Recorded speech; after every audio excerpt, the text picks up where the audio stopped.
देवर्षि नारद राजा पृथु को समय समय पर कार्तिक मास के महात्म्य सुनाते रहते हैं।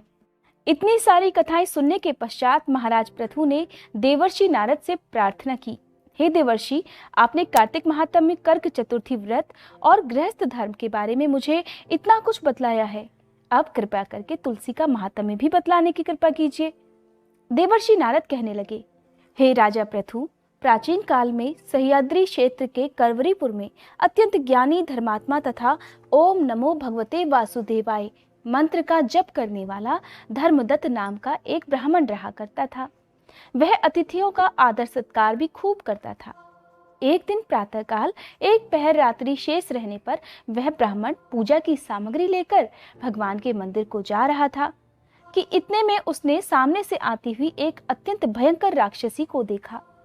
आगे को निकले हुए टेढ़े मेढ़े और बड़े बड़े दांत, लाल नेत्र, बिल्कुल नग्न लकड़ी के समान सूखा शरीर तथा मुख से घुरघुर शब्द निकल रहा था।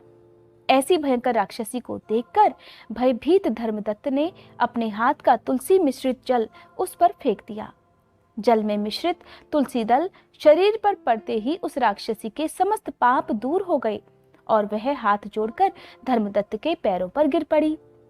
तब धर्मदत्त ने पूछा, तू कौन है और किस पाप के कारण इस दशा को प्राप्त हुई? अपने पापों से मुक्त हो चुकी वह राक्षसी कहने लगी, सौराष्ट्र देश में भिक्षु नामक ब्राह्मण की मैं पत्नी थी। मेरा नाम कलहा था। मैं ना तो अपने पति से मीठे वचन बोलती थी और न ही अच्छा भोजन और फल ही खाने को देती थी। इस व्यवहार से दुखी होकर जब मेरे पति ने दूसरा विवाह करने का निश्चय किया तो क्रोध में आकर मैंने विष खाकर अपना शरीर त्याग दिया। इसके बाद यमदूत मुझे बांधकर यमराज के पास ले गए। तब चित्रगुप्त जी ने मेरे अच्छे बुरे कर्मों का लेखा जोखा बताते हुए यमराज से कहा, हे यमराज, इसने अपने जीवन में कभी कोई शुभ कार्य नहीं किया, सदैव अपने पति से द्वेष करती रही है। यह सुनकर यमराज ने आज्ञा दी, क्योंकि जिस बर्तन में ये भोजन पकाती थी उसी में खाती भी थी, इसलिए इसको पहले अपनी संतान को खाने वाली बिल्ली की योनि में भेजा जाए। उसके बाद अपने पति से द्वेष रखने के कारण इसको विष्टा खाने वाली शुक्र की योनि प्राप्त हो, और फिर क्योंकि इसने आत्महत्या की है इसलिए यह प्रेत योनि में जाए। सो महाराज, मैं 500 वर्ष से इसी योनि में फिर रही हूँ। भूख और प्यास से दुखी होकर एक वैश्य के शरीर में प्रवेश करके मैं कृष्णा और वेणी नदी के संगम पर गई। जैसे ही मैं नदी के तट पर पहुंची, विष्णु के दूतों ने मुझे वैश्य के शरीर से निकालकर बाहर फेंक दिया। वहां से घूमती फिरती मैं आ रही थी कि आप मिल गए।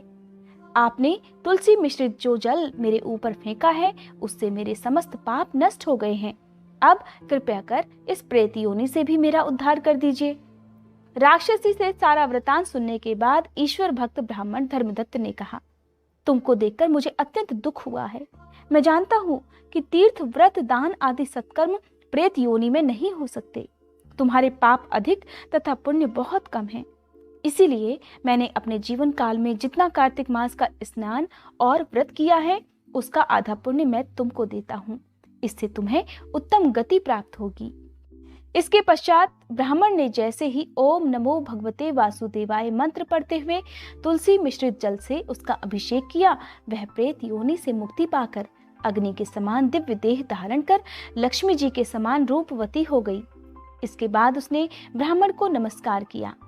तभी भगवान विष्णु के पुण्यशील तथा सुशील नामक 2 दूत वहां पर आए और उसको अपने साथ विमान में बिठाकर वैकुंठ लोक ले गए। उन दूतों ने धर्मदत्त से कहा, हे ब्राह्मण, निरंतर भगवान की भक्ति में लगे रहने के कारण तुम धन्य हो। तुम्हारे द्वारा कार्तिक मास के स्नान और व्रतों का आधा पुण्य दिए जाने के कारण ही इसकी मुक्ति हुई है। हे विप्र, अपने इस त्याग, भक्ति और कार्तिक स्नान के प्रताप से कालांतर में तुम राजा के कुल में जन्म लोगे और अंत में वैकुंठ धाम को प्राप्त करोगे। इस प्रकार देवर्षि नारद ने राजा पृथु को कार्तिक मास का यह महात्म्य सुनाया और वहां से अंतर्ध्यान हो गए। आगे का महात्म्य सुनने के लिए आप मेरे चैनल पर आने वाली वीडियोस का नोटिफिकेशन पाने के लिए मेरे चैनल को सब्सक्राइब करके बेल आइकन प्रेस कर सकते हैं। और आज की ये वीडियो अगर अच्छी लगी हो तो वीडियो को लाइक करके कमेंट बॉक्स में विष्णु भगवान की जय लिखना मत भूलिएगा।